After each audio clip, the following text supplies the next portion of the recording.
Missão dos judeus. Triunfo de Israel. Capítulo 1. A ciência moderna e o Antigo Testamento. Não devemos escondê-lo de nós mesmos. Existe um antagonismo profundo e irremediável entre a ciência moderna e as ideias fundamentais, bem como a cronologia pregada a Moisés pelas suas traduções. Vulgata, Septuaginta, Targums, versão samaritana. A criação e a antiguidade do universo, ou simplesmente da Terra, não podem mais ser desfiguradas impunemente, e há aqui, para o ensino religioso, um esforço a ser feito, um esforço intelectual tão grande quanto essencial.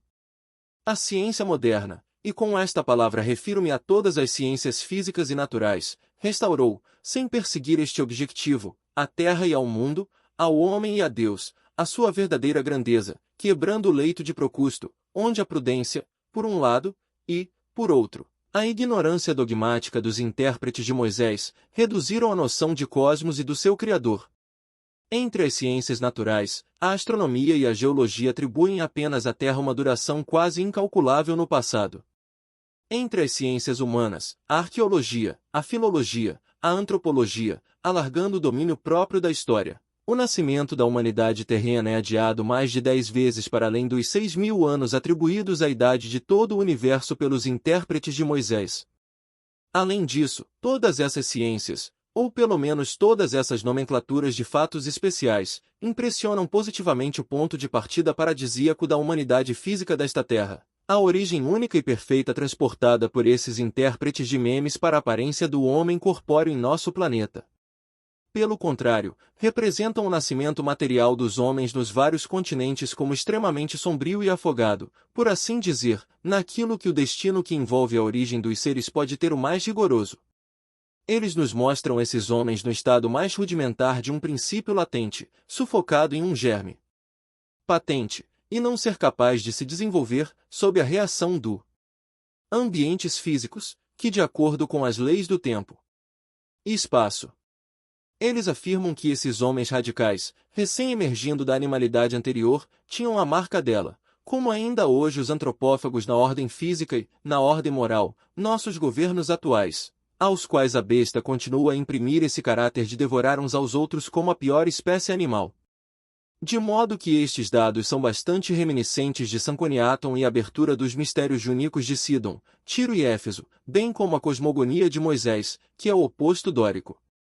Essas ciências acrescentam que toda a marcha da natureza elementar, naturalizada, evolui suas produções fenomenais de acordo com uma progressão ascendente, que é o oposto da queda, e de acordo com um método que, criando apenas indivíduos corpóreos e esporádicos, passa da diversidade física à unidade inteligível, e não da unidade à diversidade. De tudo o que precede, segue-se que, de um ponto de vista puramente racional, o homem de carne e osso, naturalmente, no seu princípio inteligível, universal, cosmogônico, mas, o que é diametralmente oposto, nas suas origens sensíveis, individuais e reprodutivas, apareceu em vários continentes sucessivos, não perfeitos, mas tão imperfeitos quanto possível, selvagens, nus, quase mudos, antropófagos, quase animais no ciclo da animalidade que tudo consome, e tendo, nesta terra terrível, outros aliados visíveis além dele, os cães gigantes e os elefantes colossais. E, no entanto, mesmo selvagem, mesmo emergindo assim dos lados dolorosos da natureza naturalizada, o homem era, em princípio, o que é hoje em pleno desenvolvimento, perfectível até a perfeição, mas no ponto de partida mais rudimentar da perfectibilidade. No entanto, ele já estava emergindo da animalidade, apenas por suas formas naturais, sinais e símbolos de seu princípio cosmogônico e suas faculdades ontológicas. Tais são os dados indestrutíveis, que as ciências naturais e parte das ciências humanas surgiram desde o impulso racionalista de Bacon à regulação metódica de Descartes. E tais eram as noções anteriormente ensinadas sobre nossas origens naturais pelos estudiosos religiosos da antiguidade, por Orfeu e os Eumolpidas, nos mistérios de Delfos e Eleusis, por Sanconiaton nos mistérios de Tiro, finalmente por toda a escola de santuários marcados com o sinal feminino, e vindo dos Dionísias da Índia. Mas essas noções estão em completo antagonismo com o significado genético, que as traduções emprestam aos 10 capítulos cosmogônicos de Moisés. Não estou de modo algum a levantar a formidável questão desta contradição, que é uma das principais invasões à unidade actual do espírito humano e à própria ciência, ou, se quisermos, a síntese das ciências. Eu encontrei este antagonismo capital absolutamente ereto diante de mim, colocando nossa tradição religiosa em conflito com a observação e a experiência sensíveis, destruindo a autoridade do ensino, atingindo todas as ciências divinas possíveis nas inteligências, mas impotentes para se desvencilhar e se defender adequadamente graças às suas interpretações insuficientes. As terríveis armas de precisão que a série de ciências físicas e naturais emprega exigem no outro campo a mesma precisão, digamos a palavra, a mesma consciência intelectual e moral, para equilibrar e reajustar para si a educação geral, isto é, a própria autoridade nesta terra. No fundo, contra a igreja, contra a sinagoga, contra a mesquita, a mente científica e acadêmica é elaborada inteiro com canhões estriados, aos quais os teólogos continuam a opor-se tubos de vidro e projéteis de papel machê. Não se aprofundem, dizem os diretores de consciências por medo de perder a fé através do exame. Não sólida, então, esta fé. Que fé? E o que é fé? Para isso, os pensadores mais ortodoxos respondem com São Tomás de Aquino. A fé é a coragem do espírito, que se precipita resolutamente diante dele, certo de encontrar a verdade. Lancemo-nos, portanto, corajosamente na grande batalha das ideias, certos de que a nossa fé nos conduzirá à certeza, se soubermos questionar, como é oportuno, os divinos fundadores da nossa religião e da nossa sociedade. Agora, cabe aos leigos ter esta coragem, enquanto os sacerdócios, atingidos pelo sono e pela impotência, por várias razões, não souberem levantar o véu que lhes rouba os tabernáculos de Sem, isto é, a ciência universal e colossal, contida nos 50 capítulos do Sefer de Moisés e no seu âmbito social, que Jesus restituiu a todo o gênero humano. A consciência perturbada das multidões observa atentamente a luta das duas fracções do ensino. Ou, pelo menos, as suas consequências aparentes, que são o antagonismo político dos sectários naturalistas e dos sacerdócios, uns a pressionar pela república nominal, outros pela monarquia pessoal, todos, sem o saber, ao cesarismo. Como a força dos factos e dos grandes batalhões parece para crescer indefinidamente num dos campos, à medida que as novas descobertas entulham os arsenais da ciência aplicada, o rebanho volta-se confusamente para aqueles que acredita serem os mais fortes, e o filosofismo naturalista tende cada vez mais a predominar numa política antissocial tanto no topo como no fundo, no instintivíssimo cotidiano, e no expediente perpétuo decorado com o nome de oportunismo. Este é o problema mais grave do nosso tempo, e é das profundezas desta diarquia da mente humana que surgem todas as anarquias. Mas que não se acredite que tal antinomia possa ser resolvida de forma arbitrária. Requer toda a autoridade intelectual da verdade total e integral, na qual, por si só, todas as verdades podem ser reconciliadas, hierarquizadas e sintetizadas, quer na ordem sensível quer na ordem inteligível. Portanto, não faz parte das minhas intenções diminuir, de forma alguma, tudo que as chamadas ciências modernas acumularam verdades irrefrangíveis, nem confundir estas últimas com as induções sectárias que o filosofismo acreditava poder extrair delas, e que não são de modo algum deduções lógicas, como acredita. Se alguma vez um monumento de investigação paciente, metódica, leal, livre de qualquer motivo oculto de dominação política, foi elevado àquela face da verdade que corresponde à natureza naturalizada, é de facto pelos estudiosos modernos. Mas os escribas filosóficos que reivindicaram, e afirmam tirar das conclusões desses investigadores uma doutrina antagônica às religiões, estão fazendo um trabalho mais insalubre, mais arbitrário do que nunca para um talmudista ou qualquer teólogo sectário.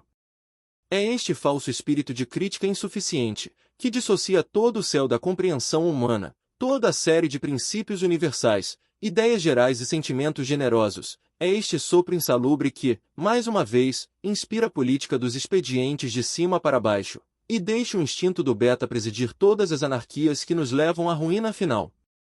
Oh! Se os sofistas e os políticos, os estadistas ou os especialistas populares tivessem estudado e respeitado tão seriamente o estado social como os beneditinos dos nossos institutos estudam e respeitam o pó que pisamos nos nossos pés, o ar que respiramos, a gota de água e o seu pequeno mundo de infusórios, o volvosse e o micróbio, tudo ficaria bem. Então Moisés e Jesus apareceriam à sua verdadeira luz, e a sua promessa cumprida irradiaria através de todo o corpo espiritual da humanidade liberto de falsas políticas e reconstituído nas suas três forças sociais, na sua relativa unidade. Por outro lado, se, desde o século XVI, os teólogos não tivessem feito, no sentido contrário, o mesmo trabalho que os sofistas naturalistas, tão fiéis ao belo. A definição que São Tomás de Aquino faz da fé, eles procuraram, perseguiram, amaram tanto, no Segundo e no Primeiro Testamento, nos seus próprios textos, o outro lado das realidades, a natureza circundante, a ciência das coisas inteligíveis, a verdade religiosa finalmente, ou, se quisermos, sintética, então, com a unidade do ensino universal, a autoridade teria sido estabelecida, a tiara na testa, o único pastor de um único rebanho. Mas, nesta e em muitas outras coisas, houve deslocamentos singulares nas funções de ensino, enquanto os sacerdócios dormiam na letra traduzida dos textos sagrados e permitiam, sem segui-la pelo pensamento, sem arbitrá-la intelectualmente, que o entendimento público se abrisse amplamente, de um extremo ao outro do cristianismo, a essa luz de baixo que nasce das verdades da natureza naturalizada. Agora, essas claridades cegarão todo o estado social com um brilho vermelho, infernal e que tudo consome, enquanto a sagrada tradição não vier fazer a síntese luminosa do alto. Esta síntese está longe de ser fácil e exige, por parte dos sacerdócios judaico-cristãos, uma abertura singular, não só de inteligência e de plenitude, mas sobretudo de coração e tolerância. Hoje é muito difícil manter a antiga distinção da Idade Média entre os clérigos, os esclarecidos, o clero, o órgão esclarecedor, o corpo erudito por excelência, e os leigos, os plebeus do espírito, o secularismo, a plebe do conhecimento. Galileu, Newton, Pascal, Lavoisier, Cuvier, todos os pais da ciência moderna propriamente dita, todas as legiões dos seus discípulos, vivos ou mortos, dificilmente podem agora ser considerados como simples leigos no antigo sentido da palavra, pois religião significa síntese, e toda a verdade científica tem o seu devido lugar na verdade integral, e deve, de facto, tê-la em qualquer religião com eficácia social positiva. Uma de duas coisas, onde Moisés, então Jesus, estava suficientemente armado para a grande batalha ideológica, levando a grande paz do Espírito Santo e da verdade, os sacerdócios que constituíram ou não constituíram. No primeiro caso, é necessário levantar os pedaços do véu que, no templo, foi rasgado com a morte de Cristo, e, resolutamente, é necessário entrar na autópsia dos mistérios, e é isso que estou a fazer. No segundo caso, teríamos de levantar os braços para o céu e procurar no invisível uma revelação que complemente as de Moisés e de Jesus. Em ambos os casos, é necessário respeitar o suficiente, neles como em nós, a verdade integral, ousar saber o que manter e colocar os bons desejos da raça humana em relação intelectual e moral com o plano real do universo, como ele é, e do estado social, como ele deve vir. Ora, se, ao escrever as minhas missões, estou a cumprir o meu dever de missionário do pensamento religioso e social, não é de modo algum como inovador, mas como o último dos discípulos de Jesus e de Moisés ao mesmo tempo. É necessário que a verdade transmitida ao gênero humano por estas autoridades supremas do Estado social judaico-cristão tenha em si esta força intrínseca, esotérica, que, sendo a verdadeira, é também o espírito vivo, porque, sem ela, a nossa sociedade já teria deixado de existir, de se transfigurar completamente, reorganizando-se em torno de outro culto. É aqui que reside o profundo erro daqueles que, em nome da dúvida filosófica, só viram o lado racional e mecânico das questões sociais, à custa dos seus aspecto biológico, e, seguindo Montesquieu, olhou para o judaico-cristianismo como impotente para definir intelectualmente e organizar praticamente sua promessa de um estado social relativamente perfeito. Desta fonte de ideias superficiais, a escola enciclopédica fez uma torrente e a Revolução Francesa uma inundação, tentando libertar-se da execução dos dois testamentos na ciência e na vida social. Depois de uma guerra pouco séria com interpretações primárias e infantis da palavra sagrada, e com as superfícies mais esotéricas do judaico-cristianismo, pensamos que tínhamos acabado com o seu plano arquitetônico do reino de Deus, e demolimos tudo, na esperança de podermos reconstruir melhor numa ardósia limpa, através do experimentalismo sensorial e do naturalismo intuitivo. No entanto, a Revolução Francesa só conduziu, na ordem intelectual, a um novo sectarismo, muito mais grosseiro, despótico e deprimente do que o antigo para as inteligências e para os personagens. Esta máquina administrativa, oficial, para fabricar a mediocridade, e que se chama universidade, é a nova Bastilha deste novo sectarismo dominante, que por si só precisa de um novo espírito sintético. Agora, procuraremos em vão este último fora da tradição esotérica dos dois testamentos. Examinemos por que razão a Revolução Francesa errou em relação a certos princípios, e então veremos, no decorrer deste livro, como só o cristianismo, apoiado pelo mosaicismo, tem autoridade e qualidade suficientes para dar à luz intelectualmente esta revolução, e para completar, mas realizando-a socialmente de um extremo ao outro do mundo. Eis como a enciclopédia, a Revolução Francesa e todas as doutrinas naturalistas que dela resultam estavam fundamentalmente e radicalmente enganadas, não no que diz respeito à ordem civil e ao seu direito comum, mas no que diz respeito à ordem social, possível, e à sua constituição em poderes diferenciais, concordantes. Pelo menos os sofistas e os políticos deveriam ter procurado o seu princípio sintético, a sua ligação religiosa, a sua especificação social, no próprio naturalismo, se lhes fosse possível, basicamente, lutar com alguma chance séria contra o espírito social de Moisés e de Jesus. Do ponto de vista do qual eles se colocaram, que é o de um catolicismo derrubado, eles não podiam ver que sua revolução deveria, em essência, ser apenas um instrumento transitório do judaico-cristianismo evoluindo sobre si mesmo. Certamente, esta revolução tem a sua gravidade, a sua utilidade sob muitos pontos de vista, tem a sua necessária continuação num fim orgânico em França e numa continuação sui generis nas comunidades europeias que não passaram, como a França, por esta dissolução, por esta lavagem mais ou menos eficaz dos poderes políticos com base na arbitrariedade. Mas, na lógica particular do filosofismo naturalista, do racionalismo sensorial, do sectarismo voltairiano, e foi bem diferente, e tivemos que nos dar pelo menos o equilíbrio de um princípio de baixo, pois, derrubando a pirâmide social, condenamos a nação a andar sobre a cabeça e sobre as mãos. A única face terrena da verdade, a única natureza naturalizada, esclarecedora doravante debaixo das mentes, não era o ser supremo de Robespierre, isto é a essência celeste, oculta, inteligível, cosmogônica, ontológica dos homens, que era necessário atrair para o altar do instinto físico, decorado com o nome da deusa razão. Pois, em essência, era para invocar, mas com sua ira vingativa, um mocete-ciano Jeová, um travesti, que queria e quer, não apenas os direitos, mas os deveres do homem, que queria e quer o cumprimento da promessa de seu reinado pelos dois testamentos, por Israel e pelo cristianismo unidos para o mesmo propósito. Não era, portanto, para a essência inteligível, mas para a substância sensível dos seres, que era necessário procurar uma salvaguarda dos direitos humanos, colocando este decálogo de um certo tipo sob a autoridade de uma gênese naturalista e jônica. Era necessário, mesmo que se enganasse, levar até ao fim da sua lógica a consciência intelectual e moral deste sectarismo, e não era para o pai, era para a mãe, não era para Deus, mas para a natureza naturalizada, para a Cibele, para a terra, que o novo altar e templo tinham de ser erigidos. Mas então, do topo ao fundo do Estado Nacional, sacerdócio, soberania, autoridade, poder, espada e mão da justiça, supremacia familiar e social, tudo teve que ser radicalmente mudado, colocando os homens em segundo plano em todos os lugares, as mulheres em primeiro plano, como na origem da raça celta e do culto druídico.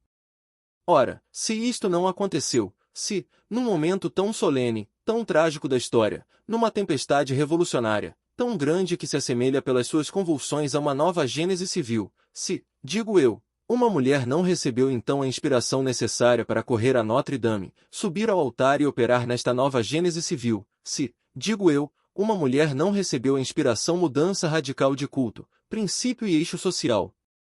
É que o Filho de Maria, é que o Galileu é o vosso Senhor para todos, senhores gauleses, o vosso verdadeiro teocrata, conduzindo-vos de cima para a realização da sua promessa, como vos provei o suficiente na missão dos soberanos e na missão dos trabalhadores. Mas, ao mesmo tempo, Moisés não pode ser nem um ignorante nem um impostor, porque a morte não gera vida, e é isso que este livro provará em abundância, espero.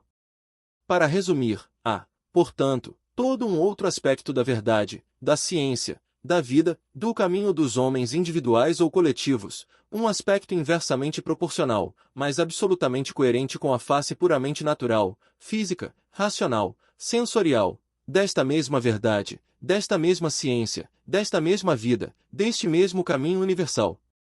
A tradição judaico-cristã, questionada no seu espírito científico e esotérico, responde precisamente e inteiramente a este imenso desejo. Antes de o fazer sentir a consciência, antes de o fazer concordar com a inteligência do leitor, tomarei como bloco, em linha reta, uma visão sinóptica do conhecimento atual. A partir desta altura, poderemos vislumbrar de baixo a incrível altitude da ciência e da sabedoria, que a inspiração de Moisés havia alcançado nos templos do Egito e da Etiópia, e da qual seu livro de princípios e seus 40 outros capítulos, que tomamos como Gênese física, são a pirâmide intelectual, cujo verdadeiro hierofante era Jesus Cristo. Capítulo 2. Essência e substância do universo. Estas duas palavras, essência e substância, equivalentes a Kushi, mundo inteligível e mundo sensível, resumem todo o paralelismo dos dois aspectos da ciência. No estado actual do conhecimento, todo o lado essencial e vivo do universo e dos seres é absolutamente ignorado, enquanto uma grande parte do que diz respeito à sua substância é estudada com uma precisão que expõe, nos seus mínimos pormenores, as alavancas materiais do cosmos, mas não a alma, nem o espírito que, de cima para baixo, o anima, preserva e transforma constantemente em si mesmo, numa ação perpétua, múltipla quanto às formas, única quanto ao princípio. Não importa o que tenha sido dito sobre isso, a análise sempre precede a síntese na elementização intelectual das sociedades, e só mais tarde ocorre a síntese, quando o véu dos textos sagrados é rasgado, e mostra a óleo nu para qual objetivo universal a providência velada, enquanto fosse necessário, levou o povo, esperando, como resultado supremo de sua liberdade, o consentimento consciente de toda a sua inteligência em sua marcha integral. O positivismo do espírito humano não tem apenas um grau, como algumas escolas acreditam, tem três principais. Os mais baixos justapõem, sem os reunir, os factos observados, as experiências adquiridas, as leis aproximadas, que são apenas uma relação muitas vezes bastante arbitrária entre o observador e o experimentador e a realidade observada ou experimentada. Estamos neste momento neste nível primário do ensino secundário em ciências. Física, química, fisiologia, anatomia, astronomia, geologia, etc., etc., todas as nossas nomenclaturas de factos científicos, especiais, devem ainda ser coordenadas entre si, de tal modo que, do estudo das suas relações mútuas, da sua conversibilidade mútua, possa nascer uma verdadeira ciência. Esta última ciência constitui verdadeiramente um grau secundário, que merece o nome de comparaisou. Mas este grau, uma vez alcançado, leva a um terceiro, que por sua vez merece o nome de superlativo ou superior, e, com base em toda a ordem senciente definitivamente classificada e julgada, determina o outro lado das coisas e dos seres, da Terra e do universo, o inteligível. Vida física, na qual a única faculdade racional só nos pode envolver, sem nos permitir julgá-lo definitivamente pelo seu valor, é tanto um sonho como uma realidade relativa, não tendo em si a sua autorização ou a sua explicação. Para todo o misticismo da mente, materialismo ou espiritualismo, é um sonho, e só se pode despertar dele com pura inteligência. Mas a inteligência só pode ter a sua energia total e precisa-se, senhora da ordem física, munida das ciências e dos métodos que lhe são peculiares, chegar conscientemente à posse da verdade universal, que lhe é inteiramente acessível. Tendo chegado a este grau de ciência, a inteligência está no meio da religião, porque está no meio da síntese científica e, através do culto, pode autorizar, iluminar, vivificar até ao fundo toda a organização social. As percepções sensoriais do homem, a razão que as acompanha, não são diretas em seu curso, são todas reflexas, invertidas. Só a reflexão mental, um acto interior de energia psicológica e de luz intelectual, está em perpétua necessidade, não só de endireitar e dominar essas percepções e sua razão esotérica, mas criar constantemente novas para nós mesmos, a fim de ceder continuamente os limites estabelecidos por nossos órgãos físicos à radiação ilimitada de nossa vontade. Por exemplo, não sentimos a gravitação diurna da Terra, nem, menos ainda, os seus dois outros movimentos, um anual, o outro cíclico. Nossos reflexos, sentidos materiais, não sentem mais a marcha do globo, que ultrapassa 100.000 km/h, do que seus solavancos ou, se quisermos, suas oscilações irregulares. Em nosso estado físico, comum, não sentimos. Não se o aço é magnetizado ou não, nem a relação íntima que faz o magnetismo terrestre, o calor, a eletricidade, os agentes atmosféricos desta força viva que os antigos chamavam de éter, alma do mundo, Jesus Espírito de Deus, Moisés Rou Elohim, o Brans atualmente ainda casa. Ninguém pode discernir por seus órgãos sensoriais, a menos que ele atue em conexão com essa força primária, o fio que a corrente galvânica mais intensa viaja.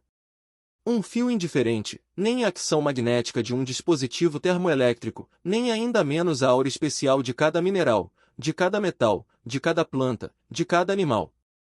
O caráter próprio da vida e das forças, físicas ou biológicas, é, de facto, para o homem de carne e osso, pelo menos para os seus órgãos sensoriais, o ocultismo ou, se quisermos, a oclusão. Para conhecer estas coisas na sua essência, a faculdade superior da alma, tão apropriadamente chamada inteligência, conseguiu, em certos momentos, assistida pela vontade divina, criar para si meios de observação e experiência, métodos de investigação e controlo, que são finalmente mais precisos do que os seus próprios órgãos sensoriais, e dos quais os nossos aparelhos químicos e físicos estão longe de representar o alfabeto completo. Mas este capítulo visa principalmente a relação e a proporção que podem existir no universo entre a vida inteligível e os seus suportes sensíveis, entre a essência e as formas substancializadas dos seres e das coisas. Não é impossível ter uma ideia precisa disso, pelo menos no que diz respeito ao nosso sistema solar, o mesmo, no seu grau, que todos os outros no deles podemos, para realizá-lo, divertir-nos em. O que se segue? Isso calculando a distância média do Sol às estrelas. No mais próximo, teremos o raio e o diâmetro de toda a ação biológica da luz solar e o que se segue. Uma vez conhecido este diâmetro, a capacidade desta esfera orgânica no cosmos será fácil de determinar. Tanto para o espaço do nosso sistema solar. Resta-nos ver o lugar que a substância condensada, que é indevidamente chamada de matéria, ocupa nela. Entre substância e matéria, existe esta enorme diferença. A matéria é, estritamente falando, apenas um caput mortuum momentâneo, intercíclico, interorgânico, mas resultante de um trabalho biológico anterior. Assim que a vida, assim que a essência das coisas toma conta desta matéria nas suas operações cíclicas, organiza-a, faz dela substância. É, pois, justo que todos os antigos estudiosos da tradição sacerdotal tenham dito que a matéria não existe, que ela é pura ilusão dos sentidos, um maia destinado a nunca ser ela mesma, a ser constantemente transformado, a sofrer perpetuamente as novas formas inteligíveis, nas quais prevalece esta essência universal, a que chamamos vida. Mas voltemos aos nossos cálculos. A atração dos planetas entre si e do Sol em relação a eles permite verificar o seu peso total. Podemos, portanto, determinar com uma precisão bastante rigorosa a relação que existe entre a esfera da liberdade e a vida do nosso sistema solar e a substância que constitui a necessidade, a mutabilidade, o apoio aparente. A partir desse cálculo, que todos podem controlar, segue-se que 1 metro cúbico de espaço solar, vivo, corresponde à milionésima parte de 1 miligrama de substância. Vivificados ou não. Isto equivale a dizer que a substância condensada, que pode ser pesada, é equivalente no mundo a um subnúmero de peso tão inestimável para as nossas balanças mais sensíveis que, não só o ar atmosférico, mas também o hidrogênio absolutamente seco e puro, são corpos extremamente pesados em comparação. O que é verdade para o nosso vórtice, também é verdade para a universalidade dos sistemas solares que enxameiam o espaço infinito, moléculas reais que descrevem a sua órbita total em torno de um centro comum, que os antigos sábios colocaram na constelação de Áries.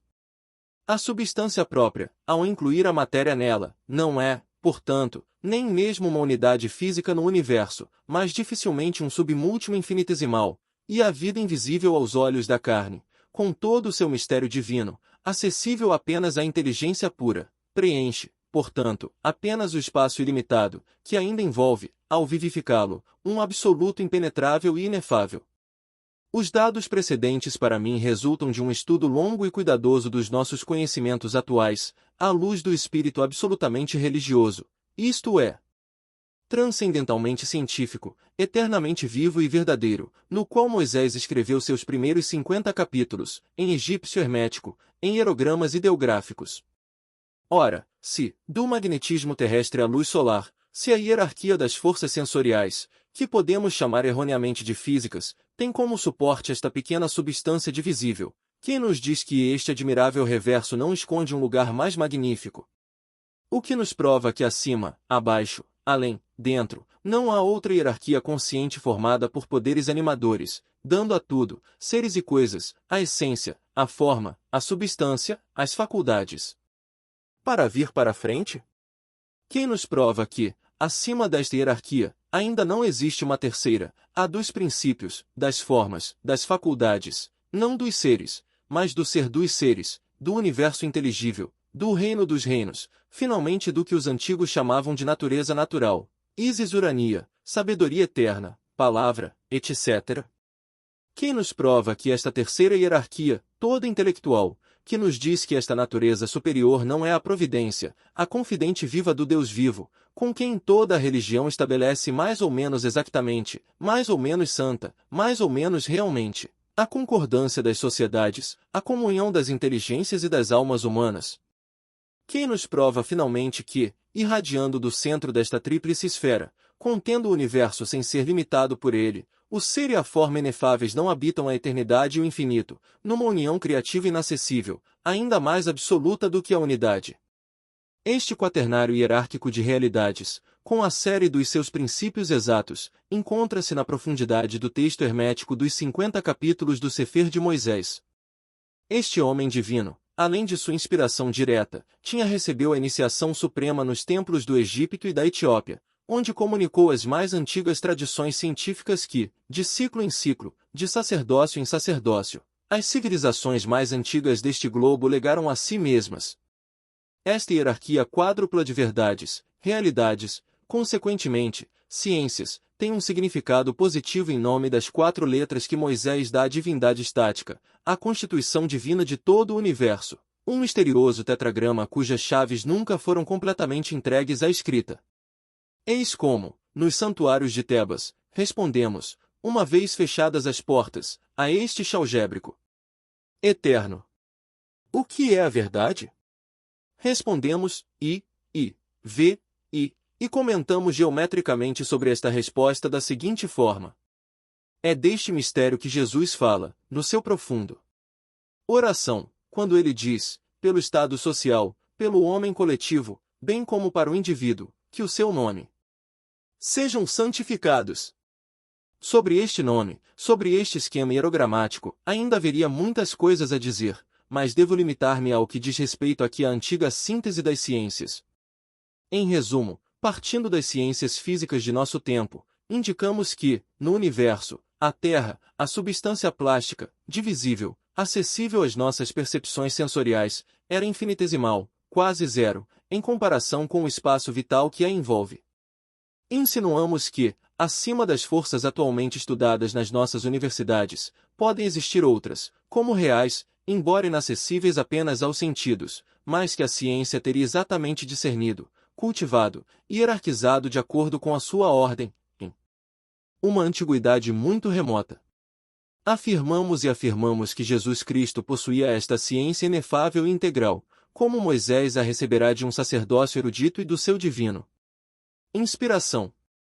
Além disso, dissemos que Moisés registrou hermeticamente os princípios desta ciência completa no texto da sua cosmogonia escrito à maneira egípcia. Estes dados são suficientes, no momento, para recordar a sua possível síntese. 2. Misticismo muitas vezes também.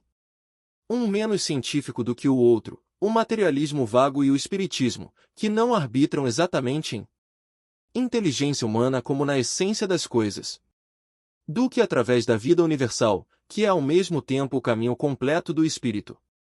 As noções anteriores não prejudicam a força de nosso estado científico atual, pelo contrário, confirmam-no, autorizam-no em todos os seus desenvolvimentos atuais e futuros. Mas voltemos por um momento ao fato de que, em qualquer civilização renascida, como na nossa desde Bacon, a inteligência humana passa da análise à síntese, do grau positivo ou elementar ao comparativo. A criança aprende palavras antes de exprimir ideias, classifica nelas formas sensíveis que a rodeiam, antes de dominar estes símbolos pela inteligência e relacioná-los com o seu lugar exato na totalidade das coisas. Em suma, nos nossos tempos, como em todas as épocas da humanidade, o conhecimento das coisas visíveis é o pedestal do invisível, a ciência dos indivíduos sensíveis é o espaço preciso sobre o qual se ergue o dos universais inteligíveis. É por isso que os estudiosos modernos, sem o saberem, elevam à religião de Moisés e de Jesus o único pedestal que lhe convém para aparecer na sua verdadeira altura, na sua verdadeira luz. Sem as ciências físicas, químicas, naturais, matemáticas, sem as exigências que os seus métodos e as suas exatas noções dão à consciência intelectual e moral do mundo secular de uma extremidade à outra da Terra, nunca o Talmud, nunca a teologia cristã poderia deixar cair os véus sagrados, as tiras que ainda envolvem a verdade deslumbrante, a divina da vida universal e social. É, portanto, do próprio coração da ciência moderna que devemos vir em auxílio da ciência antiga, uma verdadeira Osíris dormindo no Amenti, e cabe à inteligência secular liberar o verdadeiro espírito dos textos sagrados, piedosamente, mas fortemente, dizendo ao entendimento sacerdotal, Lázaro, Lázaro, levanta-te! Pois, por sua vez, nunca, sem a ajuda que os sacerdócios recordaram pela ciência moderna ao espírito vivo da síntese antiga e ao seu signo social trinitário, os nossos corpos eruditos alcançariam sempre, digo eu, a nobre meta a que devem aspirar. Esta tríplice hierarquia do conhecimento, esta tríplice concordância das realidades, que é toda a verdade, a imagem de Deus no estado social do homem. Esta penetração mútua, sem confusão, esta animação mútua de ensinamentos seculares e religiosos é essencial para toda a sociedade judaico-cristã. Baseia-se na cosmogonia muçulmana e na promessa social de Cristo e, uma vez feita, graças ao primeiro concílio, que chamei Conselho de Ensino, a restauração da autoridade social será feita para sempre, pela sua separação definitiva do poder político propriamente dito. Peço ao leitor que se refira ao capítulo das definições que coloquei à frente do livro da Missão dos Soberanos. A diferença crucial entre autoridade e poder está claramente aí estabelecida pela primeira vez. Atualmente, a autoridade, embora difusa, embora não incorporada, reside em qualquer um que ensine qualquer coisa útil, no primeiro dos estudiosos e no último das mães, no primeiro dos médicos religiosos ou leigos e no último dos padres mal pobres, formulada na consciência do revolucionário sincero, rabinos ou pedagogos da aldeia, para a honra de toda a raça humana, contra os poderes arbitrários que pisam a autoridade. Já provei o suficiente que não sou um revolucionário. Ter o direito de se manifestar contra a arbitrariedade que perde autoridade, confundindo-a de forma administrativa e oficial com poderes governamentais. Reunir todos os ensinamentos num mesmo conselho de instrução pública e de educação é endireitar a autoridade sobre as suas bases eternas, e, consequentemente, restituir ao poder político o controle arbitral e a autorização que lhe falta. Os muçulmanos, através de Maomé, receberam mais a tradição lendária do Talmud do que a cadeia apertada de iniciações que vai dos templos de Caldeia e do Egito até nós, pelos Abramidas, por Moisés e por Jesus Cristo. Para as nossas duas comunhões, para Israel e para a cristandade, a paz das faculdades de ensino, a sua reconstituição no mesmo concílio, no mesmo poder social, é a pedra angular da grandiosa edificação. Contidos em princípio nos dois testamentos e na mesma promessa de um reinado mais perfeito possível. É por isso que, nas duas missões anteriores, indiquei a necessidade de respeitar a tradição religiosa, reconstituindo as três grandes ordens sociais, das quais acabei de recordar a primeira, e cuja concordância orgânica constitui esta forma de governo livre e sintética, a que chamei sinarquia. Espero ter demonstrado neste capítulo, colocando o peso infinitamente pequeno do universo material nas mãos do leitor, que não é neste submútil infinitesimal que devemos procurar os princípios da vida dos seres individuais ou coletivos. Espero ter provado que os antigos estudiosos tinham razões muito sérias para considerar a ciência de uma forma mais completa do que ainda hoje se faz. Os livros sagrados que nos restam deste passado são, quando sabemos lê-los, um testemunho irrefutável desta antiga ciência. Entre nós, judaico-cristãos, a cosmogonia caldeu-egípcia de Moisés é a pedra angular da reedificação total do verdadeiro, e nesta pedra angular baseiam-se o Decálogo, as profecias, o Evangelho, a promessa, como o Talmud e o Alcorão. E, nesta mesma pedra angular, todas as verdades e toda a verdade dos ciclos sociais e civilizações anteriores a Moisés e aos Abrâmidas são baseadas ao contrário. Erguer de cima os primeiros véus que cobrem a cosmogonia muçulmana será iluminar ao mesmo tempo toda a compreensão de todo o estado social terreno e, pela antiga unidade, trazê-lo de volta à grande paz. A luz acalma o fogo, a inteligência acalma as paixões e os instintos que tudo consomem. Pelo contrário, permitir que a noite intelectual reine em nome de Moisés, em nome de Deus, sobre o universo, sobre o judaico-cristianismo e, através dela, sobre toda a terra, é autorizar em toda a parte a dissociação ilimitada da vontade coletiva, a mandução recíproca de todas as fantasias políticas, é deixar reinarem os animais noturnos, os governos pessoais ou as tiranias. E depois os piores instintos, as piores paixões, todas as guerras internacionais, todas as guerras civis. Então, sursum corda.